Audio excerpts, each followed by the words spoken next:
Professor Dr. André Luiz Teixeira Fernandes, engenheiro agrônomo formado pela Exalc, USP, mestre em irrigação pela Exalc, doutor em engenharia de água e solo pela Unicamp. É pró-reitor da Uniub, é autor de vários livros e artigos de cafeicultura irrigada e consultor em irrigação.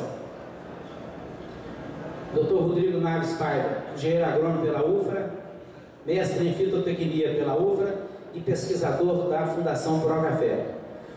Todos os dois colegas têm vários trabalhos apresentados nos nossos congressos de pesquisa cafeeira e vamos então passar a apresentação do Dr. André. Por favor, doutor. Boa tarde a todos. Agradecer aí, Matiello, a turma da organização, pelo convite. E só pegar uma coisinha ali.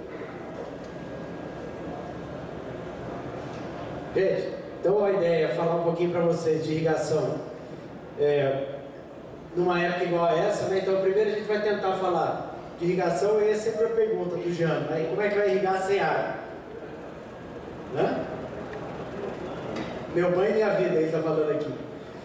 Então a ideia é a gente fazer um panorama rápido do que existe de cafeicultura irrigada no Brasil e depois tentar colocar algumas soluções possíveis para uma crise que a gente está aí no Brasil inteiro com relação à água.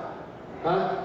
Então, na verdade, se a gente começar a pensar nos vários problemas da humanidade, vários deles a agricultura pode conseguir solucionar. Então, por exemplo, energia, água, alimentos, meio ambiente e pobreza, e o restante, educação, democracia, população, doenças, terrorismo e água, e guerra. Então, se a gente pensar aqui, a água está no meio deles. Tá? Um dos principais problemas da humanidade. E nós vamos ver que a situação está crítica em muitos lugares do mundo. Então isso aqui é uma campanha da Unesp, o pessoal da Unesp está aí, na verdade a Unesp é solteira. Então isso aqui foi falado há muito tempo e deveria ter sido falado, está sendo veiculado muito mais agora. Água, vai esperar acabar para economizar? Então nessa crise que a gente está passando agora, a gente tem que levar isso como uma aprendizagem. E vários dos cafeicultores que têm irrigação estão vendo isso como uma aprendizagem. Como que a gente vai sobreviver numa condição que a gente está passando agora, que a gente tem que economizar porque várias regiões não têm água. A gente percebeu isso muito com relação a São Paulo, no Cantareira. Então isso aqui já em maio, quando começou a abrir as comportas os bombeamentos do volume morto, isso aqui em maio. E agora, quando chegou em outubro, o nível do Cantareira caiu para 3,8%. Aí a falta de água provoca protesto, crise hídrica, estocar galões vira rotina para paulistano, isso aqui em outubro. E a situação está mais crítica ainda, já baixou de 3% do Cantareira. Tá. Então a gente vai tentar descobrir, se não tem água nem para abastecimento humano, imagina para irrigação.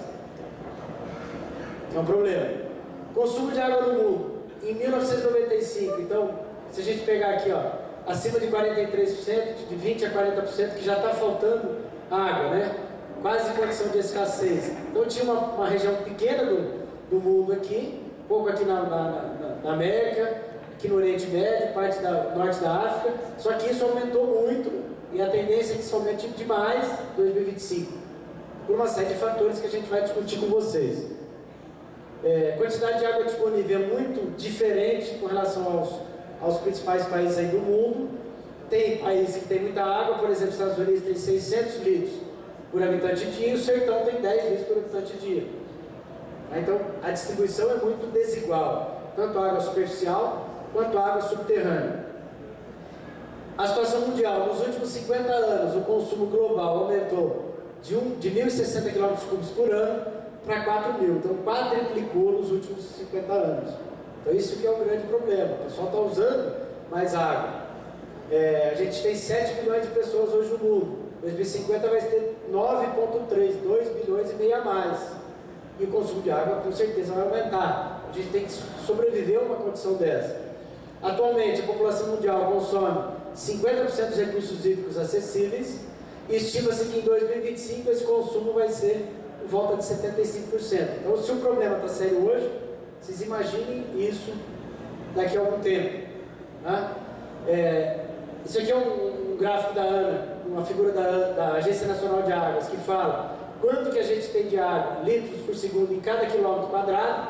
Eu vou abordar isso também no final da palestra, que pode ser uma possível solução para essa crise de água que a gente está passando, embora passe também pela legislação ambiental, que não deixa de ser um problema para nós, principalmente em alguns estados estratégicos, igual Minas Gerais. A gente tem hoje um quadro atual de clima desfavorável, na verdade o balanço hídrico é desfavorável, porque a evapotranspiração está muito maior do que a precipitação, então isso a gente tem que considerar por bacia hidrográfica. Então a bacia hidrográfica, se está chovendo menos do que a gente está perdendo a planta, que é o T, e a evaporação do solo, que é o E, aí não vai ter vazão disponível nem para abastecimento humano. Agora a pergunta é, será que nessa bacia hidrográfica aqui, se chover nela 800, 900 milímetros, será que a gente consegue reservar essa água? Então essa é a grande pergunta. Por que a gente tem essa crise? Será que quem conseguiu fazer esses barramentos está sobrevivendo a essa crise? Então depois nós vamos responder essa pergunta para vocês. Tentar, né? Vamos falar um pouquinho do que a gente tem de área de café, os dados oficiais do Agranual e IBGE, quanto que a gente tem de área irrigada em cada região. Então na região norte, falando de café robusto, tem 6% da área, o Nordeste tem 30% da área, o Sudeste tem 49% da área, o Sul tem 2%, o Centro-Oeste 11%. Somado dá 123 mil hectares. Só no Espírito Santo, 117 mil hectares. Então grande parte disso colimão irrigado, e vai dar um total de 138 mil hectares de café robusto irrigado, maior área irrigada que a gente tem hoje. Tá? Vamos para a Arábica. Então, Arábica, por região também, no Norte 5%, Nordeste 24%, Sudeste tem 9%, o Sul tem 4%, e o Centro-Oeste tem 45%. Só que isso aqui é por cento da área. Obviamente que na região Sudeste, eu tenho maior parte da região cafeeira de Arábica. Então isso aqui, 9% representa 1,1 hectares de café com 97 mil hectares irrigados. Só em Minas, 71 mil hectares. Tá? Somando a área de Arábica com a área de robusta, eu vou ter no Brasil hoje 263 mil hectares de café irrigado, que é muito pouco, perto de 2,1 milhões de hectares de café que a gente tem. Isso dá 12% do café do Brasil irrigado, porém, esses 12% representam 30% da produção de café. Tá? Daqui a pouco a gente vai falar de novo desses dados. Vejam esse gráfico aqui também da Agência Nacional de Águas. No Brasil, a precipitação média anual é de 1.800 milímetros. Quer dizer que em cada metro quadrado de chão do Brasil cai, por ano, 1.800 litros. É muita água. Se a gente pegar Israel, 100, 200 milímetros. Se a gente pegar o deserto, chove 30 milímetros. Se a gente pegar Lima, no Peru, chove 9 milímetros por ano. Então é muita água que chove na média. E tem região que chove 800, que é o semiárido, que é o vermelho. E tem região que chove 2.500. Nós estamos numa região aqui muito próxima não é da Amazônia, mas com uma precipitação parecida com o que chove aqui na Amazônia, 2.000, 2.200 milímetros. Então será que a gente não consegue, desse universo, pegar a média, 1.800 milímetros? Eu não consigo reservar parte dessa água? Aí, os dados desse ano, a precipitação ou chuva até outubro, dados da Cochupé. Então, comparando 2014, todo mundo falou, 2014 está muito pior do que 2013, depende da região. Então, se eu pegar aqui percentual, Alfena choveu mais, até outubro, de janeiro a outubro, Cabo Verde choveu 3% mais, Caconde choveu mais, Campeche choveu mais, Guaxupé choveu mais, Monte Santo de Minas choveu mais. Algumas regiões, em número menor do que as que choveu mais, por exemplo, Campos Gerais choveu quase 70% menos esse ano, até outubro. 36% menos em Cabo do Rio Claro, Coromandel 12%, o crítico Monte Carmelo, 112% a menos do que o ano de 2013. Tá? Então, em Monte Carmelo, embora os produtores, quase 70% tenham irrigação, grande parte deles não conseguiu irrigar, porque não tinha água para ligar as suas bombas. Tá? O déficit hídrico até outubro, isso aqui realmente chamou a atenção. Publicado pela Cochupé até outubro de 2014. Não tem ainda novembro, porque a gente não fechou outubro. Se a gente pegar aqui o crítico de café, que é 150 milímetros, todas essas cidades aqui tiveram déficits hídricos superiores a 150 milímetros. Então, pegar o Furnas, deu 275, que está hoje. Campos Gerais, 359, Campo do Rio Claro, 304, Coromandel, 291, Guaxupé, 224, Monte Carmelo, quase 400, mas isso é comum, não 400, mas 200 a 250 é normal. Depois o Rodrigo deve mostrar isso aqui mais no sul de Minas.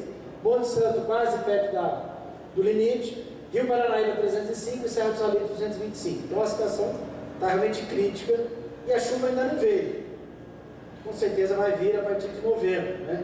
Não é possível que não venha, né? Aí vamos comparar, aí a pergunta que se faz, será que isso é aquecimento global? O clima está mudando e não vai ter água mais para irrigar o ano que vem? O ano 2015, 2016, será que isso ou já é um negócio cíclico? Então vamos pegar aqui os dados oficiais do INEMET das principais regiões cafeeiras do Brasil. Dado oficial de chuva e depois de balanço hídrico. Então se a gente pegar esse gráfico aqui do verde mais claro, chuva total na região da Mogiana Paulista. E o verde mais escuro até junho, tá? Que é quando a gente tem água, principalmente no verão, começo de diminuição de chuva, que é quando tem que abastecer os mananciais.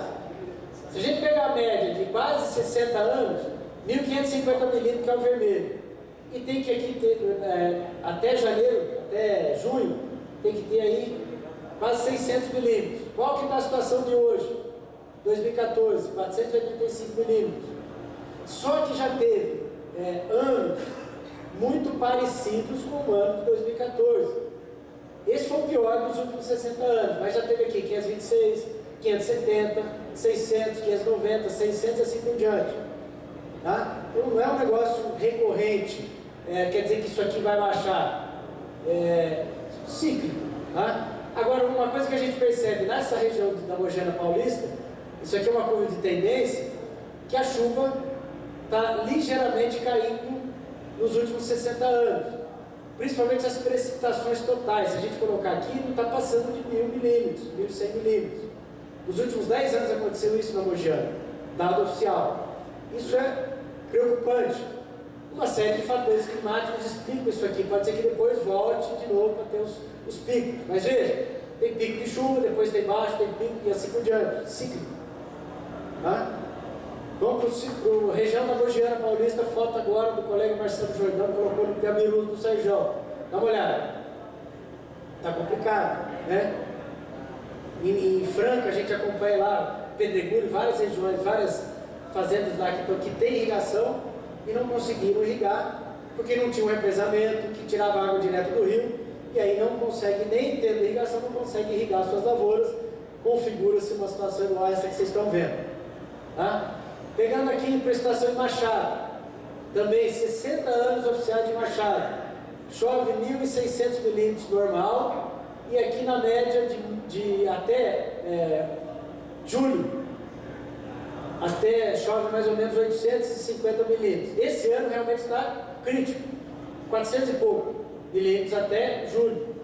Tá? Só que já teve isso em 1962, depois teve 1969, depois teve vários dessas aqui que tiveram a mesma situação, uma situação similar a essa que aconteceu esse ano de 2014. Então, será que está acontecendo aquecimento global aqui? E aqui também aconteceu? Aqui também, aqui também, aqui também. Então, tomar cuidado com essas informações que o pessoal fala de aquecimento, vai acabar com o café e tal. Gente, se continuar o jeito que nós estamos tendo uma seca dessa, ano que vem aí pode parar. Isso não vai acontecer, só se a estatística do mundo estiver totalmente errada. Tiver um verão de chuva muito menor do que teve, o último, que esse foi o problema, né? Isso continuar até começo de novembro. Eu não sou vidente para falar isso, mas tem os dados de 50, 60, tem estação que tem 100 anos. Serra Negra, foto de hoje, lá que nós fomos junto com o Fábio, lá numa fazenda aqui, ó. Chove 2.500 milímetros na média, café com estresse. Tá? Um ano totalmente atípico. Aí perguntando para o Fábio, mas está 6 anos na fazenda, é a primeira vez que isso acontece? Essa foi a primeira vez nos 6 anos que ele está lá que acontece. Todos os outros anos não teve uma situação igual a essa. Mas será que vai acontecer isso ano que vem de novo? Ninguém é vidente, mas 99% de chance de não acontecer, tá? Porque são dados históricos. Se pegar a precipitação em Machado de janeiro a março, ó, o INEMET de 62 a 2014, janeiro a março 280 milímetros. Esse foi bem crítico, mas teve lá 339, 1969, depois teve outra aqui, depois não teve tanto. Então essa realmente foi crítica. A média 682, então realmente choveu menos da metade do que a média normal de 60 anos na região do Machado, que pega uma região gigante aqui no sul de Minas, né? Uma situação igual essa aqui, estresse hídrico intenso aí. Uberaba, a região que a gente tem uma estação nossa lá, tem 100 anos, é igual a estação da Exalc. E na estação da Exalc, que vai fazer agora 100 anos, o professor Paulo Centelhas já passou essa informação para nós. O grande problema disso é que, nos últimos 100 anos, foi o pior verão da história em Piracicaba, o pior.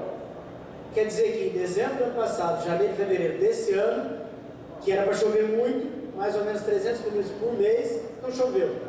Aí o que aconteceu com os mananciais?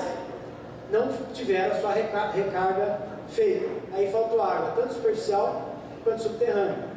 Tá? Só que isso aconteceu uma vez em 100 anos. Foi a pior da história. Mas o que está acontecendo, o pessoal está consumindo cada vez mais. Isso realmente é um problema. Mas não é o defeito do clima, né? Não é o problema de aquecimento global. Tá? Depois em Patos de Minas, que é uma região cafeeira grande lá do Cerrado também, mecanizada. E aqui está acontecendo um ligeiro aumento da chuva até março. Então chovia aqui 320, já choveu 500, 527, 177, 150. E agora choveu 534. A média é 700, só que já teve vários anos que choveu muito menos do que esse 2014. Tá? E alguns choveram muito mais. Veja aqui em 1992 choveu 2.300 milímetros. Aqui perto, 2001 choveu, 2000 e assim por diante. Então a chuva é muito variável. Tá? A gente não consegue traçar uma curva de tendência disso. Se eu tentar fazer isso, praticamente está na média, não tem variação dos máximos e mínimas, uma curva com descendência para a região de Patos. E aqui um ligeiro aumento. Tá? Barreiras, o José Espírito Santo trouxe em sua homenagem, viu, Zé? Trouxe em sua homenagem. Aqui em Barreiras, teve chuva de 1687, um pouco também aqui, a média de quase 50 milímetros e até março, julho, com quase 600 e poucos milímetros. Esse ano realmente foi pior para eles, 337, mas já teve ano pior, muito pior aqui, muito pior aqui, muito pior aqui, muito pior aqui e assim por diante. Então nós temos que analisar os dados históricos oficiais para tomar a decisão e falar que a gente está num desastre aí de clima. Não é bem assim. Com relação a balanço hídrico, a gente sempre fala, em cada uma das regiões que a gente vai tentar irrigar o café, se tiver disponibilidade de água, lógico que, dependendo da região, por exemplo, Lavras, vou precisar jogar uma lâmina muito menor, 1,4 milímetros a cada 21 horas. Então, óbvio que com muito menos água eu consigo irrigar uma área muito maior, porque o balanço hídrico na região sul de Minas ele é favorável.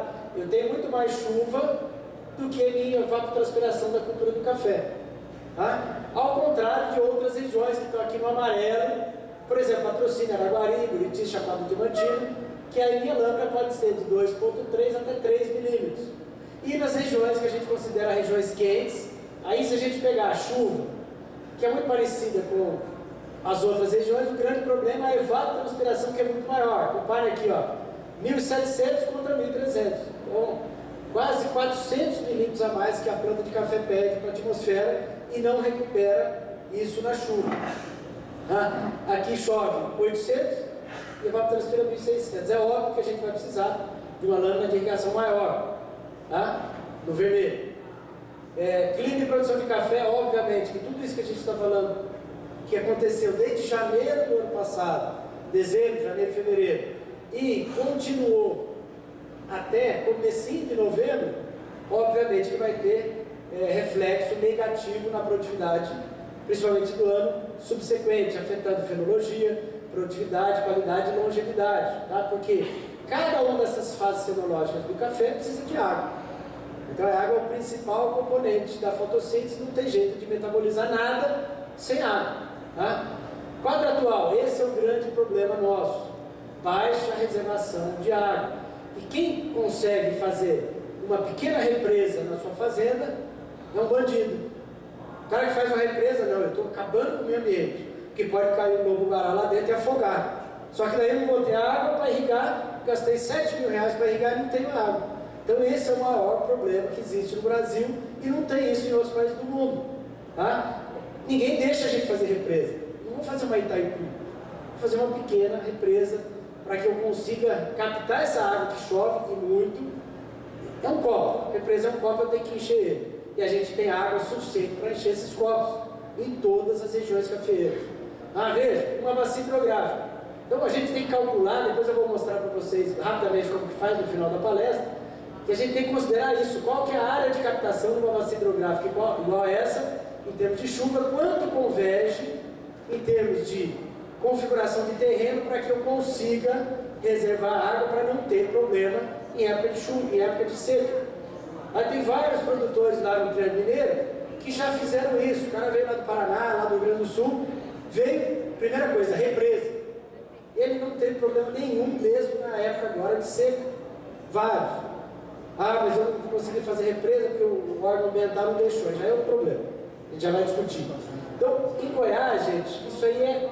O governo de Goiás estimula ao pequeno produtor, ao médio e ao grande, a fazer represa. Minas Gerais é totalmente o contrário. Quem faz represa vira criminoso. Tá? Mas isso a gente tem que mudar. Tá? Qual que é o perfil do pessoal de Goiás? As barragens retêm a chuva que antes correria para o mar. Tá? Então esse é o que a gente precisa fazer nas principais regiões. Mas eu não posso deixar de ir para o mar? Ela vai para o mar. Só que antes eu posso usar ela. Aí é muita água que a gente tem disponível. Veja, Califórnia e Estados Unidos. Mais de 1.400 represas e milhares de quilômetros de aquedutos e canais. Não tem jeito de fazer agricultura sem água. Tá? Mas você vai irrigar 100% da área de café? Mas eu estou falando que não tem jeito se a gente não conseguir reservar. Olha a quantidade de canais e represas que tem. E a Califórnia produz metade dos frutos, hortaliças e grãos dos Estados Unidos. Mas lá pode, aqui não pode. Nos Estados Unidos pode. O que aqui não pode? Aqui, lá em Uberaba, semana passada, PM destrói barragens ilegais construídas em áreas privadas de Uberaba. O povo ficou desesperado. Por quê? Porque não fez a previsão disso anterior, né? Então agora está faltando água para nós. Lá no meu bairro ela faltou 3, 4 dias seguidos. Aí não tem jeito. Agora o cara puxar a água do rio sem ninguém ver. A polícia ambiental veio do helicóptero e lacrou e multou esse cara ainda. Só não prendeu, não sei porquê, mas poderia prender. Né? Então será que essa não é o que a gente tem que pensar em fazer? O que dificulta a expansão da irrigação? O principal seria esse: a adequação dos empreendimentos à legislação ambiental e concessão de outorga, infraestrutura, principalmente para energia e reservação de água nas áreas potenciais, e crédito.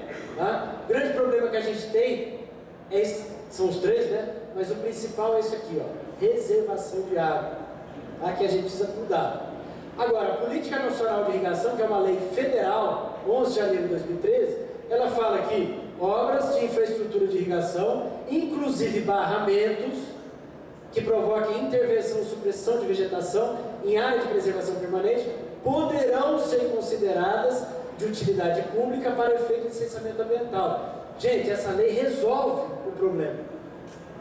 Se eu conseguir mostrar que o meu empreendimento, café é alimento, é produção de alimento, conseguir falar que ele é uma obra de utilidade pública, eu consigo fazer isso sem nenhum problema, não esbarra na legislação. Só que muita gente não sabe dessa lei, é lei federal. O pessoal do Cerrado Mineiro lá, os que estão fazendo barragem, lei embaixo do braço, estão conseguindo fazer o que eles quiserem lá. Tá? Lógico, dentro de um critério técnico que eu já vou mostrar. Então, o quadro atual, prioridades para a utilização de água, esse que eu falei para vocês que é um complicado. Sempre considerando a bacia, a água não é nossa, ou ela é do município, ou do estado, ou da União, não tem jeito, a gente tem que pedir ordem para usar ela. Ela é um recurso que tem valor econômico, várias bacias hidrográficas estão cobrando pela água. Para nós, lá em Araguari, todos os cafeicultores irrigantes de Araguari já estão pagando para usar a água, além da energia. Isso é um absurdo. Pode até ser um absurdo, só que a lei federal, todas as bacias vão cobrar.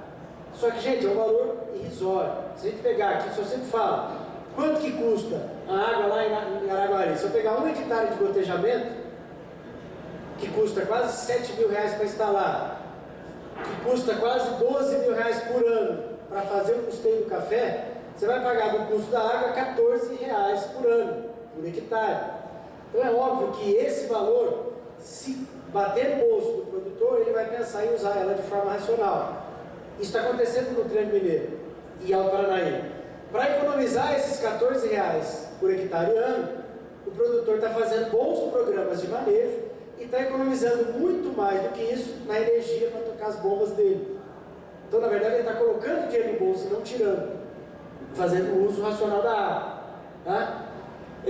As funções de produção, isso aqui vai depender de cada situação nossa. Então, tem região que a água não é fator limitante, tem região que a água é fator limitante e tem região que a terra é o fator limitante. Para nós aqui, grande parte das regiões cafeeiras está aqui, ó. O rendimento da cultura é maximizado por unidade de volume. Então, quanto de água eu tenho disponível hoje? Será que vale a pena colocar uma sublâmina? Já vamos falar disso daqui a pouco. Tá? Como investir em tudo que a gente falou nesse congresso? Em sistema de irrigação com baixa disponibilidade de água. Vale a pena investir em irrigação? Então, só essa quantia a gente sempre faz para vocês aqui com relação à transpiração do cafeiro. Muito rapidamente a gente vai falar aqui. A água, quando ela está no solo, por uma diferença de potencial, ela passa do solo para a raiz, da raiz para as folhas e das folhas para a atmosfera. Ao passar pela planta de café, ela está fazendo todo o metabolismo via xilema. Lá nas folhas faz fotossíntese, todos os fotoassimilados são colocados pelo floema e descem até as raízes, folhas e assim por diante. Esse processo aqui tem que ser maximizado. Aí, se eu matar a transpiração do café, o que acontece? Não tem produção de flor, de fruto, absolutamente nenhuma. Eu tenho que estimular que essa transpiração seja muito alta. Parou a transpiração, fechou o estômago, então tem problema. Tá? Então a planta funciona como uma bomba. Ela puxa a água e joga essa água pela atmosfera. E a água da irrigação está de passagem pela planta. Não é uma água gasta. Então todo mundo fala, a irrigação gasta água. Gente, se você pegar uma planta, 100 litros de água que passa por ela, 98 volta para a atmosfera em termos de transpiração. 98. 2%. 1,8% fica no tecido da planta e 0,2% é a fotossíntese. Tá? E outra, qualidade dessa água, você pode jogar uma água residuária. Ao voltar para a atmosfera, ela está pura. Tá? Outro benefício da irrigação, quantitativo e qualitativo. Então não tem jeito, a irrigação permite continuar o processo de fotossíntese, porque a água é um componente, o principal reagente da fotossíntese. Tá? Aqui algumas, vocês não estão vendo agora no campo, né? Algumas áreas irrigadas, quanto o produtor tem disponibilidade. Né? Vamos lá. A gente está numa situação de conflito, preocupação ambiental, cobrança. Então a gente tem que pensar em métodos que proporcionem maior eficiência na aplicação de água. Não tem jeito, tem que pensar em métodos que são mais eficientes. Como é que está meu tempo? 15, então está tranquilo. Vejo que as estratégias dependem também da região. Eu posso fazer irrigação total, igual a região do Zé do Espírito Santo. Toda a água necessária para atender é proveniente da irrigação. Depois eu tenho a suplementar, que a água é necessária ao atendimento parte da chuva e parte da irrigação. O Rodrigo vai falar isso para nós agora, daqui a pouco, irrigação suplementar no sul de Minas. E isso aqui é uma coisa que nós temos que aprender. Irrigação com déficit. Atende-se somente uma fração do que a planta precisa, por quê? Porque não tem água. Então eu preciso jogar 5 milímetros, eu tenho 3, vale a pena jogar 3 ou melhor não irrigar? Isso aqui nós temos que estudar ainda. E por último, a irrigação de salvação, que o objetivo é só apenas um período relativamente curto, ou no estado de cultivo talvez, seja o que o recorrente aqui em Serra Negra, chove 2.500 milímetros. Não preciso fazer uma irrigação top, porque poucos meses do ano eu vou precisar irrigar ela. Isso aqui, ó, dependendo da disponibilidade de água que a gente tenha, eu tenho que maximizar aqui o quanto que eu tenho de dinheiro por hectare. Veja, a lâmina menor de água que eu tenho, que está aqui nesse ponto, que maximiza a produtividade, pode ser que não seja a melhor em termos financeiros. Essa lâmina aqui um pouquinho menor vai me permitir maior receita líquida. Isso tem que ser analisado. Possíveis soluções. Então vamos começar a falar de soluções para essa crise. Tá? A principal delas é sistemas mais eficientes na aplicação de água, por exemplo, aqueles que jogam água, aplicam água de forma localizada. Por exemplo, gotejamento, os microjets e os pivôs localizados. Tá? É o investimento. Quanto que custa isso? O investimento. Isso aqui é um dado das empresas de irrigação que fala que a aquisição e manutenção por 15 anos de um projeto de irrigação por gotejo vai me custar 1,5 sacas por hectare ano. E vai me dar uma média de 10 sacas por hectare e na média de 4 anos por fazenda. Tá? Quem interessar aqui por esse assunto, a gente tem 2 livros disso, um esgotou, 2005, tem outro ali no TIM, no Procafé, que lançamos a segunda edição, 2012. Irrigação por gotejamento do café. Aqui nós vamos começar a falar também disso. O grande problema desses gotejadores, que o pessoal até pediu para eu falar um pouquinho, superficiais, é o problema dos roedores, problema do bicho aqui de duas patas, né, com enxame, roçadeira, raposa e uma série de problemas que causam danos, às vezes irremediáveis, nas mangueiras de gotejamento. Então, por que não jogar esse sistema de gotejador lá embaixo? Um assunto polêmico, muitos dos consultores não gostam disso, mas não tem jeito, a gente está voltando a pensar nisso. Tá? Esse talvez é o mais antigo que a gente tem, que é de 2 alunos meus em Monte Carmelo, eles têm desde 2005, a gente fez análises, só que, lógico, no máximo 10 centímetros de profundidade, perto da planta, com os gotejadores corretos, não admite erros, o sistema desse não admite erros, igual eu estava falando com o Vantuir, agora mais cedo. Então, se eu tenho que ter critério de gotejamento superficial, um enterrado muito mais criterioso, porque os 70% do custo está embaixo da terra. Qualquer erro que eu tiver, o meu dinheiro vai estar lá embaixo da terra também. Tomar cuidado. Esse é o que a gente fez na época de instalar. Tem que ter um manejo de herbicidas na linha para impedir que as raízes do cafeiro entrem no gotejador. Então, 2 vezes por ano você tem que jogar um pouquinho de tefuralina para formar uma camada que impede a raiz de entrar no gotejador. Tá? Aqui no cafezinho bem novo, o pessoal está acostumando a deixar 6 meses, 1 ano depois de plantado, aí sim você vai enterrar. Não, colocar a muda e já enterrar o gotejador. Tá? Aqui o bulbo molhado. Tá? Essa aqui é uma fazenda, várias fazendas lá no Trevo Mineiro, lá para Paraíba, já estão enterrando os gotejadores.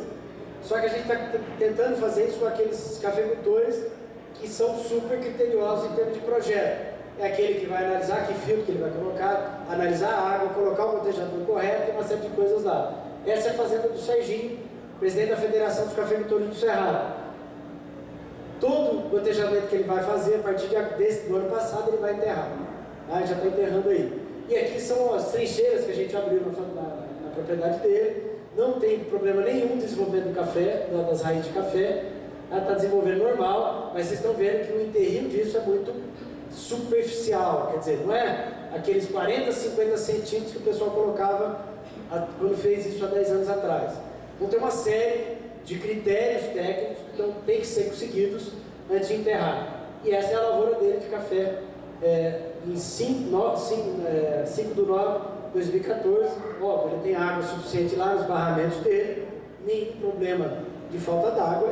Aí está nadando de braçada na época de crise de água, igual todo mundo está tendo aí. Uma possível solução: irrigação com déficit. Se eu não tenho condição de aplicar minha lâmina líquida máxima aí, que eu dependo para cada cultura, eu posso tentar jogar 10% menos, 15% menos, 20% menos e assim por diante. Só que tem que tomar cuidado. Por exemplo, café cultivado no norte de Minas, sobre forte restrição hídrica. Veja que se eu tiver aqui 6 sacas beneficiadas por hectare praticamente sem nenhuma restrição, quando eu reduzo 15% da água, eu já tenho uma redução da produção, vai para 90%, e se eu reduzir 35% da água, a produtividade vem para 20 sacas. Tá? Então, dependendo da região, é complicado eu trabalhar com redução de lâmina ou irrigação com déficit. Óbvio que isso vai depender de quanta água disponível tem em cada fase do ciclo fenológico do café.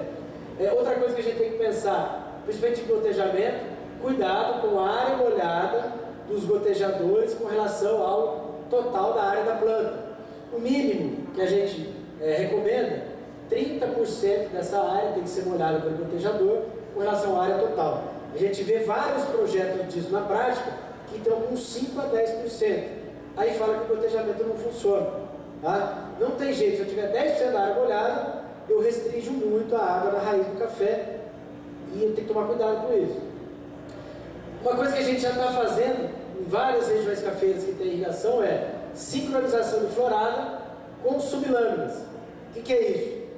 Ao invés de eu fazer aquele estresse hídrico para sincronizar a florada, interrompendo totalmente a irrigação, o que eu posso fazer? Eu posso colocar 1/3 da lâmina em algumas das regiões, ou metade da lâmina, a partir de junho até setembro. Aí quando eu tiver que retornar a minha irrigação lá na frente, vai ficar muito mais fácil de encher a caixa de água desse solo, sempre monitorado, com tensiometria, com estação meteorológica, assim por diante. Tá? Vai ficar muito mais fácil eu retornar essa água no começo de setembro, sempre, e para não ter prejuízo lá para frente. Tá? Aí eu tenho que calcular quanto que o meu gotejamento aplica de água para jogar uma lâmina de 60, 70 milímetros, encher a caixa de água do solo e florar, sem nenhum prejuízo na safra atual e nas subsequentes. Tá? Cuidado com alguns manejos de estações, aí uma série de coisas, igual essa fazenda em Presidente Olegário, que o manejo estava sendo feito para começo de setembro voltar a irrigar, só que começo de setembro, umidade relativa baixa, temperatura alta, o programa falava para não voltar a irrigar. Aí ficou 10 de setembro, 15 de setembro, 20 de setembro, quase o final de setembro sem irrigar. O que aconteceu? Final de setembro, temperatura de 33, morreu. Aí, então tomar cuidado com isso, a estratégia para retorno da irrigação. Segundo os dados do consultor dessa fazenda, só nesse ano aqui foram perdidos 3 mil sacos de café por esse manejo errado do retorno da sincronização de florada. Tá? Aí o produtor não adota mais isso. Vamos tomar cuidado com isso. Possíveis soluções: água subterrânea. Será que a gente tem condição de furar poço? Onde que a gente tem condição de furar poço e ter água suficiente? Várias regiões a gente tem essa disponibilidade. O grande problema: falta gente suficiente e com capacidade técnica para permitir que isso seja possível. A gente tem todos os mapas hidrogeológicos do Brasil que mostram que é possível puxar essa água. Tá? A região do Zé, o Espírito Santo usa muito disso, lá em Barreira, São Desidério e tal. Só que, se você quiser montar um poço hoje, você vai ficar na fila. 700 a 800 mil reais para fazer um poço. Só que você dá um sinal hoje, você só vai conseguir fazer daqui 1 ano, 2 anos. Tanta gente que está querendo isso. Aí é outro problema. Tá? Aí é o que eu gostaria de falar para a gente ir finalizando. Possíveis soluções: barramento. Não tem jeito de fazer de outra forma. Só que não é um barramento qualquer, tem que ter um estudo técnico para isso. O que a gente está fazendo? Primeiro, pensar em cada região, cada bacia hidrográfica nossa, ela tem, obviamente, uma chuva que a gente já falou. Mas a pior delas aqui chove 1000 milímetros. Então é muita água que chove na bacia. Tá? Tem outras que chovem 200 e assim por diante, mas na Amazônia ninguém vai querer fazer. Tá? O que a gente tem feito? Vou dar um exemplo de uma fazenda, mas depois a gente, quem tiver interesse mais, a gente pode falar depois aí no debate. É uma fazenda de 3 mil hectares, 1.200 hectares de café, e a gente está fazendo um estudo de capacidade de irrigação. Só tem uma única represa, 700 hectares de café irrigado, o resto é de sequeiro, e começou a faltar 2 anos, há 3 anos atrás, porque ela está em Pedregulho, água na época que eu precisava. E quem fez esse sistema de irrigação não pensou nisso antes. Então agora a gente tem lá, agora em setembro, precisou irrigar 300 hectares, não tinha água. Então faltou o estudo que a gente chama de estudo hidrológico, a gente já finalizou esse estudo, que vai mostrar nessa fazenda aqui, onde que eu posso, que eu tenho água disponível. Então a gente já percebeu que nessa fazenda, a vazão de água superficial não abastecia nem 20% da água de irrigação que eu precisava, dos projetos de irrigação. Então essa represinha que já é existente, ela não consegue abastecer os 700 hectares. Então qual que é a solução? Usar a chuva. Então tem dados de chuva aqui na fazenda, que no mínimo aqui de 2014 choveu 560 milímetros, mas hoje já está na faixa aí de quase 800 milímetros. Então o que a gente fez? O estudo em cima da precipitação média histórica nessa fazenda de 1.500 milímetros. A gente pegou os 1.500 milímetros, não, pegamos metade dessa chuva, 750 milímetros, e em cima desses 750 milímetros, a gente fez o estudo da capacidade de irrigação. E fez, basicamente aqui, 2 estudos, dessa represa e dessa represa. Vou passar rapidamente com relação a isso. Uma delas abastecendo grande área dos projetos, tá? Então, essa primeira represa e essa segunda aqui.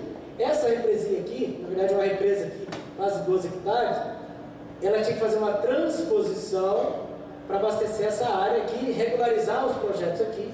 Então esse é um dos casos. E o segundo caso seria essa represa, que daí não precisava de transposição, que ia abastecer esses projetos e esses novos aqui, que é mais ou menos 500 hectares. Tá? Então, o que a gente tem que fazer com relação a esse primeiro caso aqui, ó? Pega essa represa, monta essa represa, tubulação até esse pulmão para fazer essa captação aí. E a gente tem que fazer conta. Então, por exemplo, no gotejo, para irrigar cada uma dessas áreas aqui, ó, R$10.000, com tudo, montagem completa.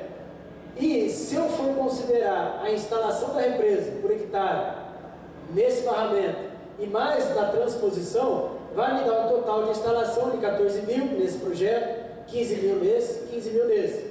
Tá? Então a gente analisou essa primeira situação. Vamos analisar a segunda, que é essa aqui, ó. Em vez de pegar água de lá, já pega uma represa aqui, ó. Aí abastece esse e esse, regulariza esses projetos que já existem e os custos disso. Tá? Não tem transposição, o custo da instalação ficou R$3.000 por hectare, o barramento quase 900 mil, e vai ficar em termos de instalação 13 mil aqui, para esse projeto 13 mil aqui, 14 mil, considerando o gotejo mais a represa. Tá? Comparando as duas aqui, ó, esse corte de Santa Maria mais um boi morto, esse tem transposição e esse não. Esse a barragem custa um pouquinho mais caro, embora o custo de reservação de água por hectare fique menor, 2 mil, aqui fica 2.300 se eu considerar o barramento e mais a transposição. Então veja que se eu considerar aí uma média, aí o Sérgio sabe quanto que ele gasta lá no gotejamento dele, 6, 7 mil reais. Numa fazenda igual essa, será que vale a pena investir R$2.000 por hectare para garantir que o meu projeto de irrigação vai ter água quando eu preciso? Depois o Jean pode responder essa pergunta, porque grande parte do que ele atende lá usa aquela represa, né? Então veja que, além do benefício direto, qual seria o benefício indireto de ter uma fazenda com vários barramentos? O valor da fazenda. Isso ninguém considera. Fala para um corretor, fala, meu filho, 3 mil hectares aqui, uma pequena barragem lá. Quanto que vale por essa fazenda? Depois nós vamos colocar dois barramentos desses. Quanto que essa fazenda vai valer? Vai valer mais? Óbvio. Muitos produtores estão comprando, investidores comprando fazenda onde eu tenho água. Tá? Então, mais um benefício de fazer barramento. Outras soluções para a gente ir finalizando. A água residuária. O Brasil ainda está engatinhando com relação a isso. Mas eu posso usar de indústria, de agroindústria, residuária doméstica, como a cana já faz. E com o café. Não faz nem 1% da área usando água residuária. Patrocínio o pessoal usa água residuária de suinocultura. Até água de efluente de esgoto doméstico, Franca está fazendo. Tá? Por quê? Porque café eu consigo usar águas até de péssima qualidade, que isso está mais do que comprovado que não vai para o grão. Tá? Águas de menor qualidade para que eu consiga irrigar, para não ter que mexer numa água de classe 1 ou especial que tem que abastecer a cidade. Tá? Uma coisa que nós temos que ir pensando para vocês aí. Só algumas, para vocês terem uma ideia, quanto que a vinhaça, quanto que eu tenho de destilação do mosto, 910 litros por tonelada de cana, 13 litros de vinhaça por litro de álcool. Quanto eu tenho de litro de água residuária por litro de leite? São 3 litros por litro de leite, e assim por diante. Tá? Muitos países já estão usando. Residência, quanto que tem de água nas residências? Então, para ir finalizando, soluções integradas, manejo integrado de bacia hidrográfico. Você falou do estudo da capacidade de irrigação, esse estudo hidrológico. O produtorzinho pequeno não consegue fazer, vai em cooperativa e faz na sua microbacia um estudo hidrológico desse. Tá? Construção de pequenas barragens, isso aqui a gente está batendo forte, junto com a Associação Brasileira de Irrigação e Drenagem, tá? Para mostrar para os órgãos ambientais que isso é vantajoso para o meio ambiente e não uma coisa de bandido. Né? Construção de bacias de captação ao longo das estradas, infiltração para minimizar a erosão, captação de água de chuva, já tem vários produtores fazendo isso. Pega o terreiro, é como se fosse um captador dessa água de chuva e joga isso para o reservatório. Prática de cultivo que permita maior armazenamento de água no solo, já falamos disso várias vezes nesse congresso, vários trabalhos usando matéria orgânica, usando condicionadores de solo. Tá? Recomposição de cobertura vegetal, recomposição de mapas de topo, de galerias ciliares, usar água subterrânea, represamento e barramento, de novo, utilização do sistema de irrigação de maior eficiência e uso racional da água. Tá? Só para a gente finalizar, vários sistemas de irrigação existem disponíveis no mercado aí, para os produtores, desde 45% de eficiência até 95% de eficiência. Tá? Então a gente tem que com certeza escolher sistemas que são mais eficientes, que a gente está vendo que a água em muitas regiões está sendo um problema sério em alguns anos. Era isso, muito obrigado, estou à disposição para perguntas.